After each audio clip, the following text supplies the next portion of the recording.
helping collect from catering? Yeah. Yeah, all right to come in? Yeah. Thank you. Thanks so much. Thank you. My pleasure.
How are you feeling?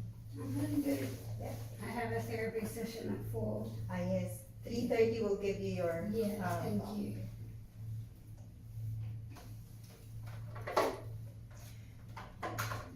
What's your pain score at the moment? It's probably like a 4. Okay. Yeah, it's really good. That's it. Really good. So are you on TikTok? Yeah, and Instagram and YouTube. Yeah, okay. Yeah. I'll follow you. That would be nice. TikTok, I only just started. I'm also onto those platforms. Yeah, Yeah. yeah, they're fun. It's good because a lot of people don't have this therapy this treatment as an option. So they like to, they want to know more about it. Because a lot of people that also have chronic pain want to understand it and want to know how ketamine helps me. Yeah. So I've been talking to them about it. Alright, okay. People around the world. It's really cool.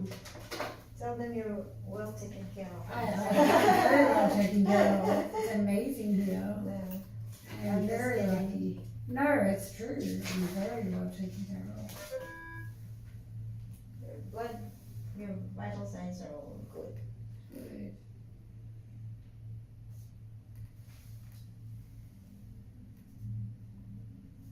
And it helps like my mental health as well, Yeah.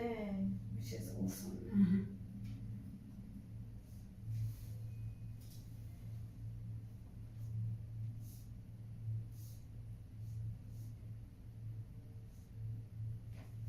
I'm into TikTok, Instagram, and Facebook too. Yeah. My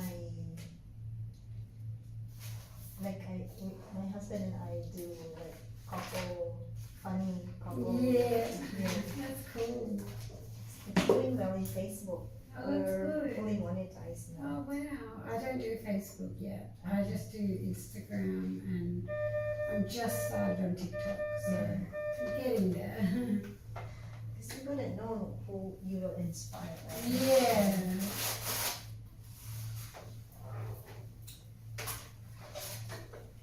Thank you. Thank you so much. I'll come back at around 3:30. Yeah, Right? 3:30.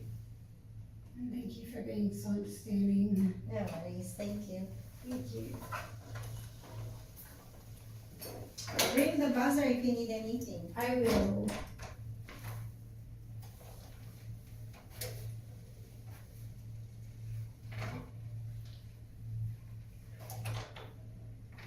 Hi, Joe.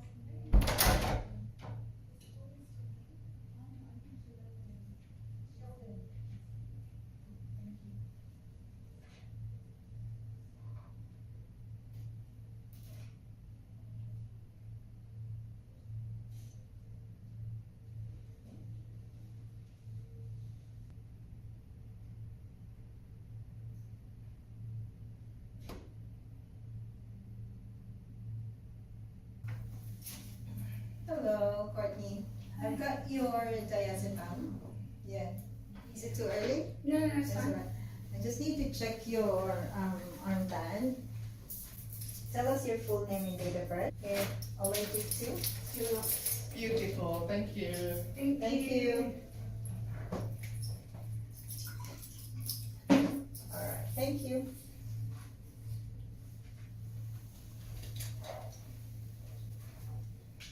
Thank you so much. Happened.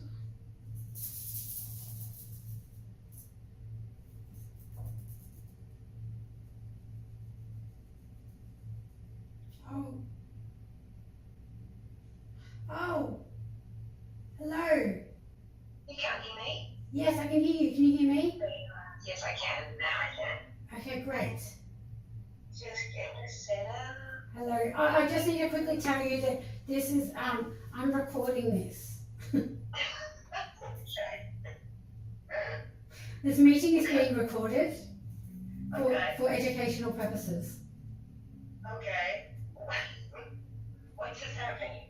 I have my phone over there on the cabinet, and I've told the nurses every time they walk in. I said, "You're on camera," because I've been doing my vlogging. Okay. All right.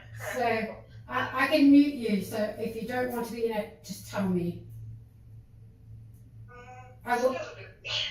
I won't put you in it. All right. I'll have a think. There's something about that idea of a therapeutic session being put online, which I'm like Yeah, just well, noticing. that's okay. I'll just mute it then. I'll just put my part in, my reactions.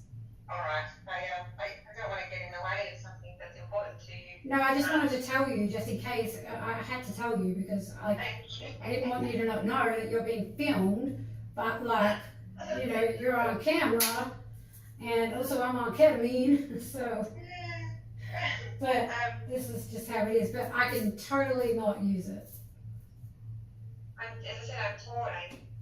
There's something about the sacred, the privacy. Yes. I like that we've worked together so long now that I don't feel self-conscious at all, Mhm. and I don't want to feel self-conscious thinking, how does this look if this is going online? Yes. But I also don't want to stand in the way of something that might be important and meaningful to you Okay. in terms of sharing this. Yes. Right. Okay. Well, it's your call, please, because I don't want to ever put you into a difficult situation. But I be here all the time, and I always ask everyone whether I'm around. I always ask them, don't like. I tell them, don't worry, I will mute this. Like if they're worried about their voice, or don't worry, I won't put this online unless I have their permission. Okay. Thank you. I'm always very Let me know. I'm always very cautious about that. Will it have a big impact on you? You have to mute my voice in terms of what you're hoping to share? No, it won't. It won't. It will just whatever it is, it is. Like I'm just going with the flow. Okay, alright, beautiful. Why is it important to you? Because I think that I've connected to a lot of people, and they have reached out to me, and not just because of my chronic pain, but they have asked me to document my stay here, and they have also asked me to document how it affects my mental health, and I've known these people for over 10 years. So for me it's really important because they've seen the milestones of like my recovery and my journey and what's helped me and what hasn't helped me, and so them seeing me in such a different stage of my life is, to them, they say is inspiring. I don't know how to take that on board, but I try to, and I try to shed light on living life with chronic pain, and it seems to be helping people, and so I want to keep doing it.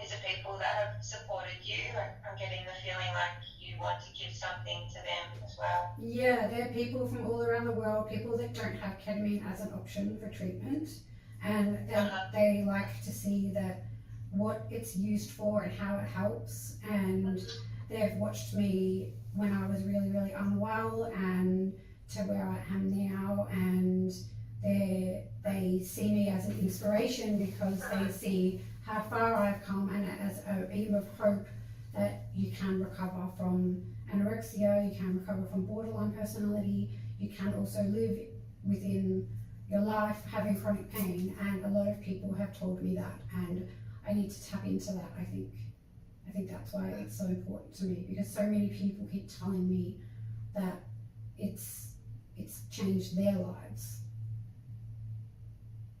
Does it inspire you in any way to hear that? Yes, it does. It makes me want to keep doing it. It makes me want to keep writing my book. It makes me want to keep not second guessing myself, and I just say what I want to say now, and I just ask questions. And I had my doctor in here the other day, and I just asked him things, and it was amazing, and it was just awesome, because he sat down and I had a piece of paper and I wrote all these things down for him, and he went down all of it, list by list, and he read all of it out, and he answered every single question, and I had never had a pain doctor in my life do that.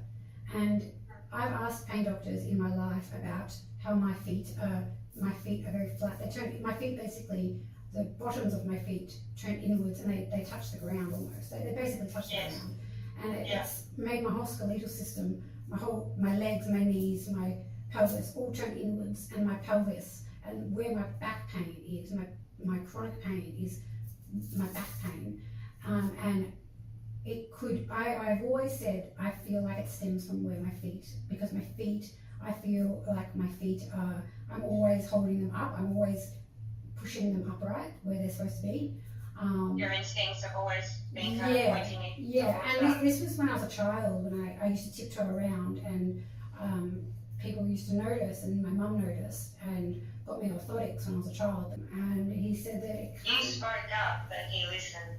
Yeah, and he. Regards to that. Yeah, and I've asked other doctors to look at my feet, and they've just sort of brushed it off as nothing. And I've said, I think this could be the cause. I think this could really be something here. I've had this since I was a child. I've had pain since I was a child.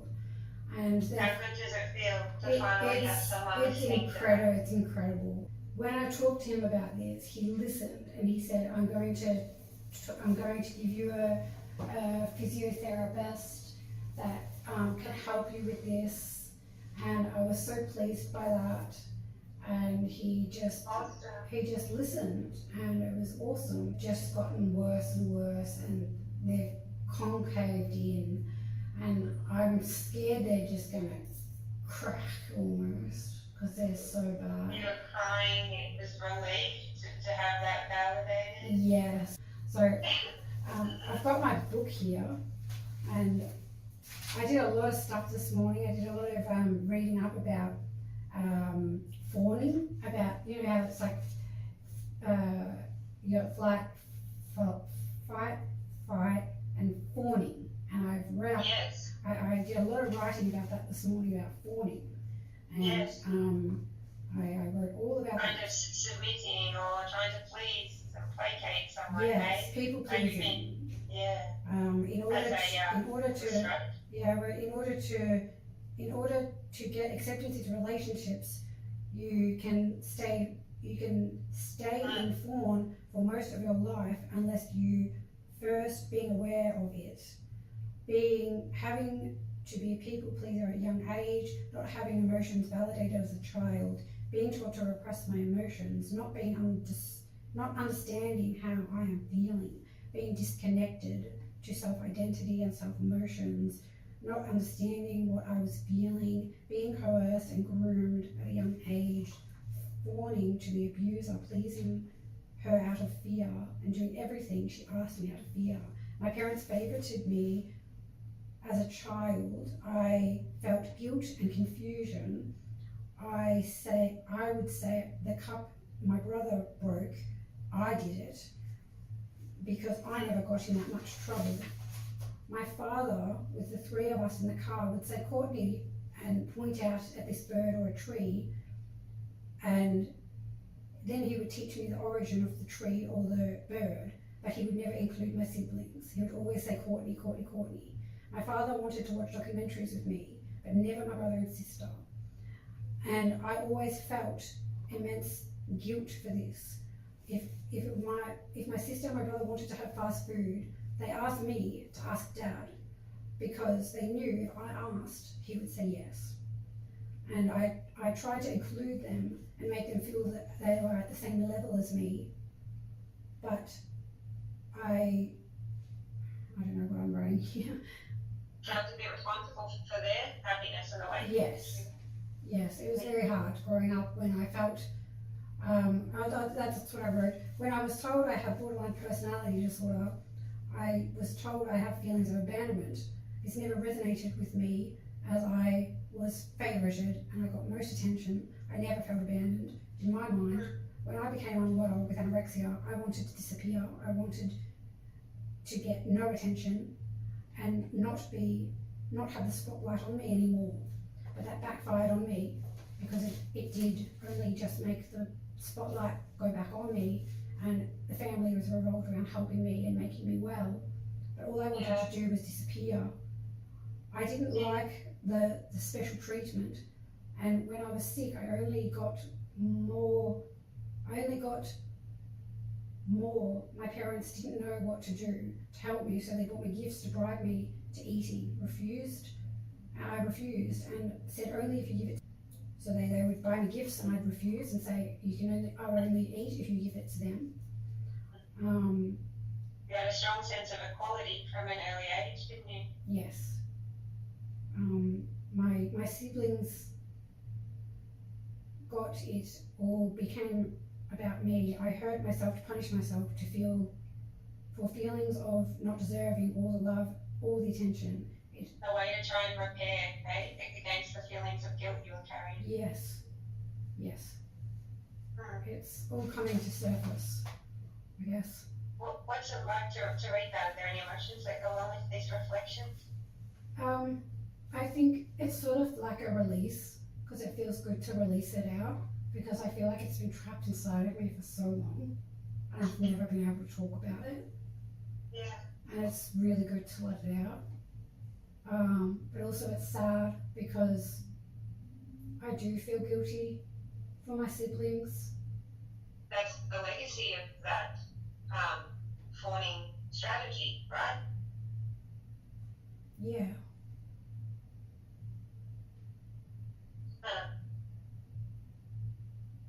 I wonder if you can step back from that sadness or unblend from it and see it as a fawning part.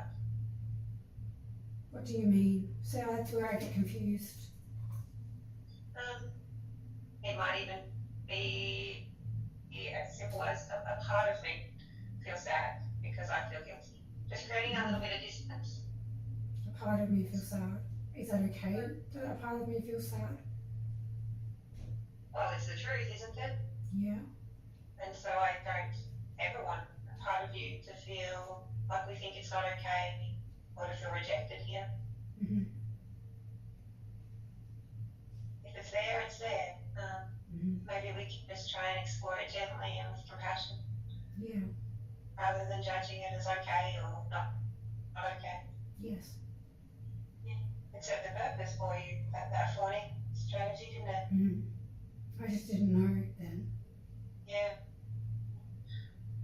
It helped you at times, it's helped you in ways. And it's also been helpful to watch you let go of that strategy, to not need it so much, to watch you become more assertive. Okay? And to become more authentic, perhaps, at the same time. I hope so. I think so as well.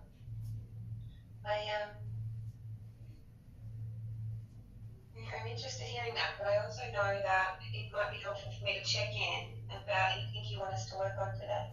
I want to do some EMDR. I remember us flagging that possibility last week and thinking about that it could be interesting to see how it goes on ketamine.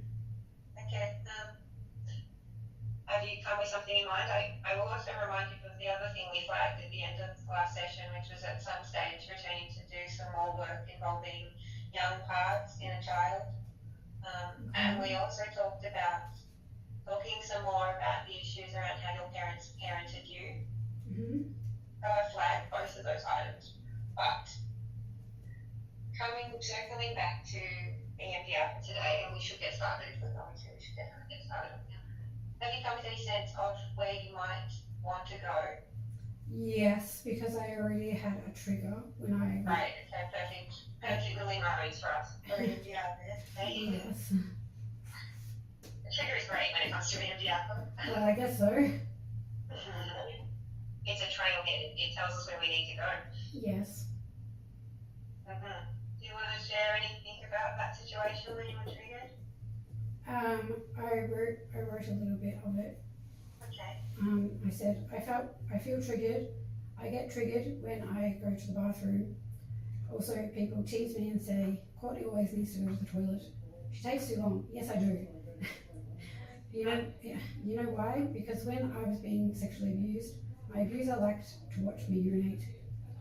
I have not shared this with many people, but she liked it, and she would watch me urinate and other things. I did it in the backyard on a chair. On a chair, it was white. She called it spray, and I had my legs wide open, and I would try to urinate, and she would watch me. I was naked. I was exposed. I didn't know she liked this. I just knew I had to do it, or she would hit me or slap me with a belt.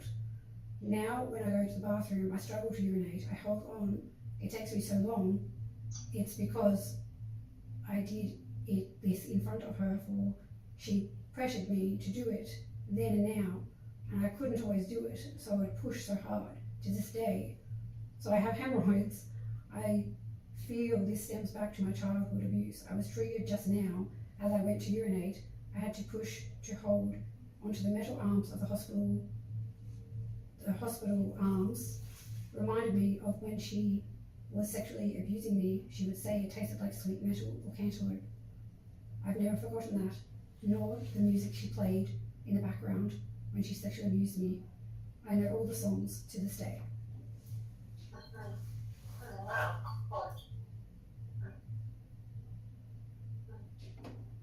Great. It's a lot.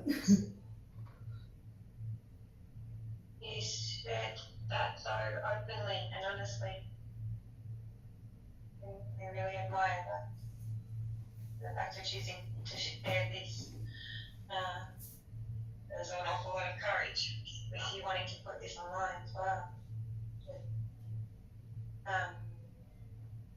Given that you are on ketamine, maybe we should revisit it when you're not, just to make sure you're making fully informed choices around what you consent to share and what you reckon. Yes, I agree.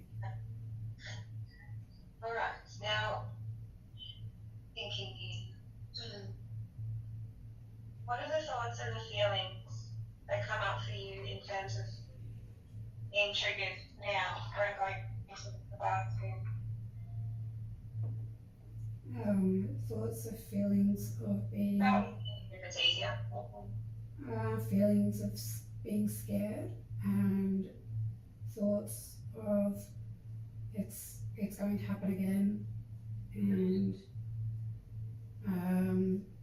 there's nothing I can do, and just feeling trapped. Yeah. Sense of powerlessness, maybe. Yeah. With India, we can kind of go to the current trigger or something like that. But I'm also thinking that we probably haven't fully processed the past stuff that leads up to this. So what do you think about this idea of us going back to the past and That's starting okay. again? Yeah, that's okay. I know we've kind of gone near this time, but we haven't completed the process of Yeah. that. Alright.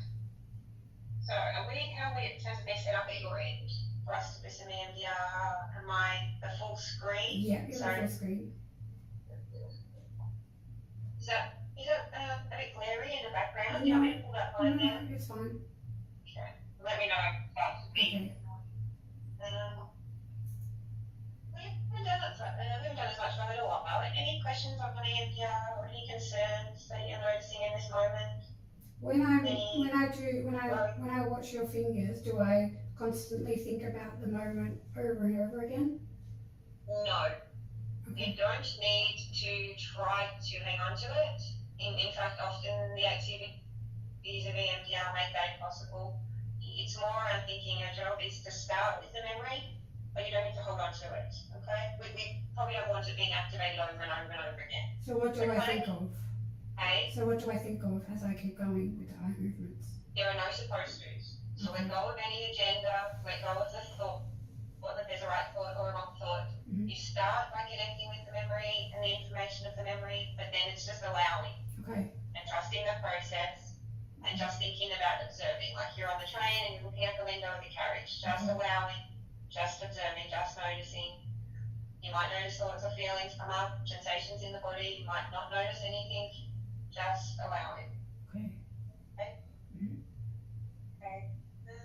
Any other questions? It's important that you ask, and like your pain specialist, I like questions too, because it That makes was me feel like people are engaged in the process. that was my main question because I didn't know whether I had to keep honing in on it whilst I was doing it. But Yeah, there might be occasions where I direct you back to the memory, but you don't need to hang on to it. Okay. You don't want to die or anything. okay. Okay, so I will let you to bring up an image Mhm. of the worst part of one of those memories. Mhm. Any words that go with that image? Scared. It might be a negative belief, it might be related to something you've already shared here. It could be I am powerlessness, I am trapped, there's nothing I can do. Scared. Are there any words that go with that feeling? I'm not safe.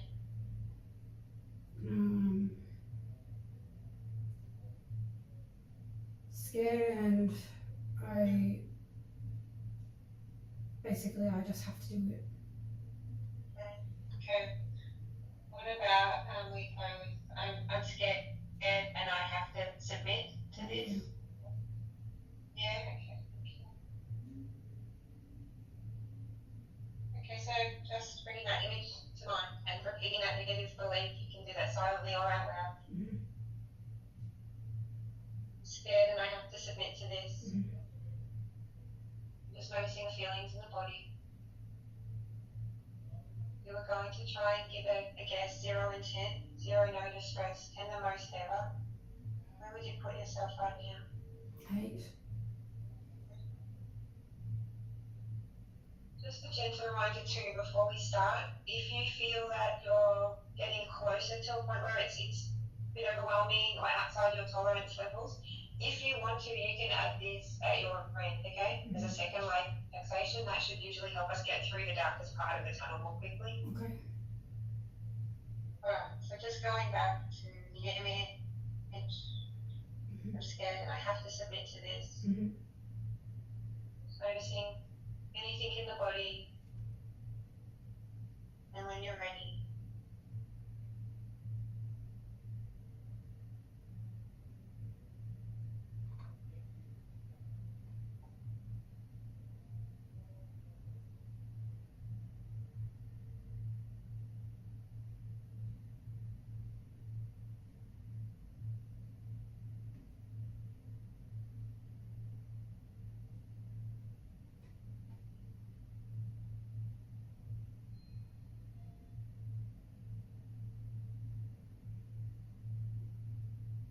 nice big deep breath in,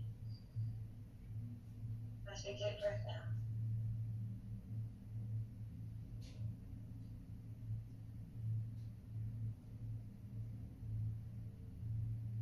What are you noticing now? I feel a little less anxious. Nothing anxious. Just noticing.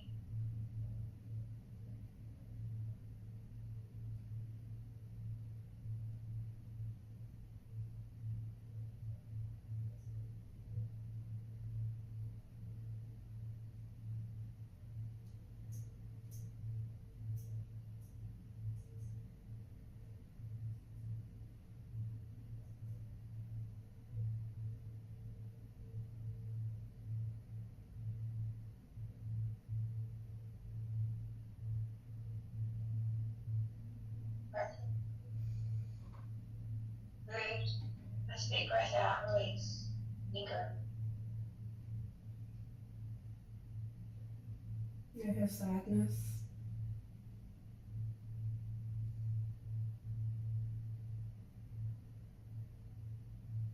Being curious about the sadness, how to avoid what it want to say.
Okay.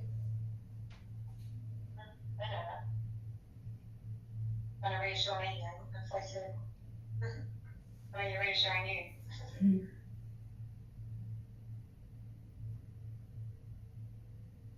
What are you noticing now? Sadness. Sadness?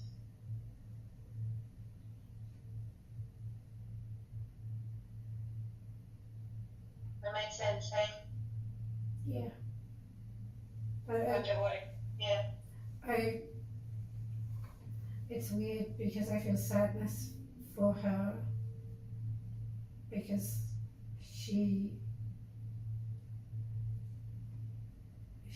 was abused as a child, and I notice sadness towards the perpetrator. it feels weird to feel sorry for her, but I do. I feel sad for her because she was abused and then she abused me, but she didn't really know what she was doing. No, she was just mimicking or replicating something that had been done to her. Yeah, it makes me sad to know that that had happened to her in the first place, because it shouldn't have. She was just an abused child as well. Mhm. Really, you had that in common. Yeah. But it feels sort of wrong to feel sorry for her because she hurt me so bad. There's a part of you that resists that idea, that would rather stay angry, I imagine. Of course.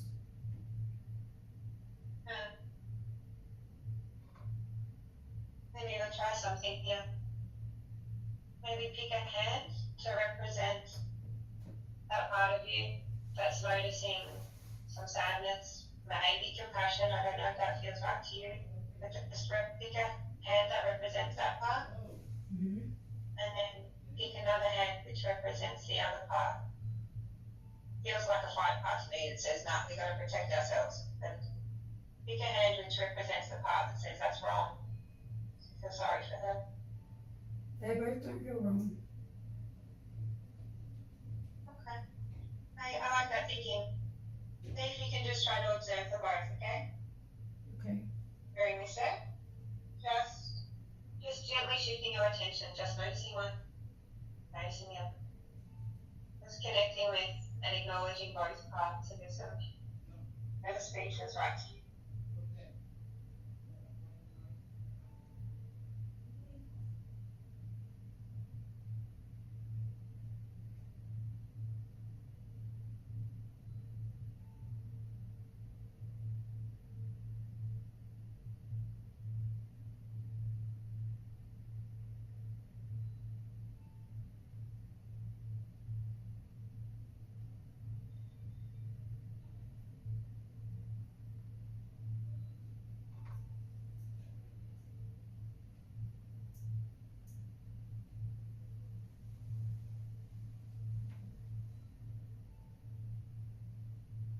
Taking another big deep breath in, letting it go in your own time.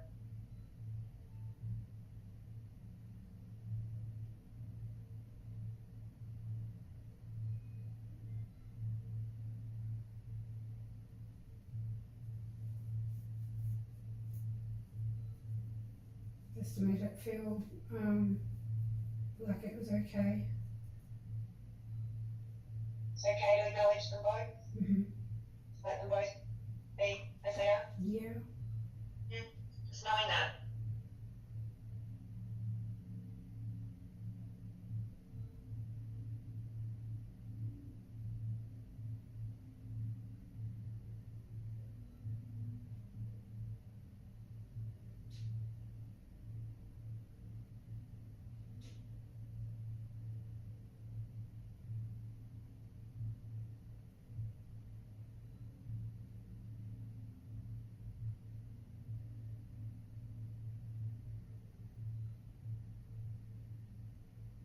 Breath in your own time, letting it go.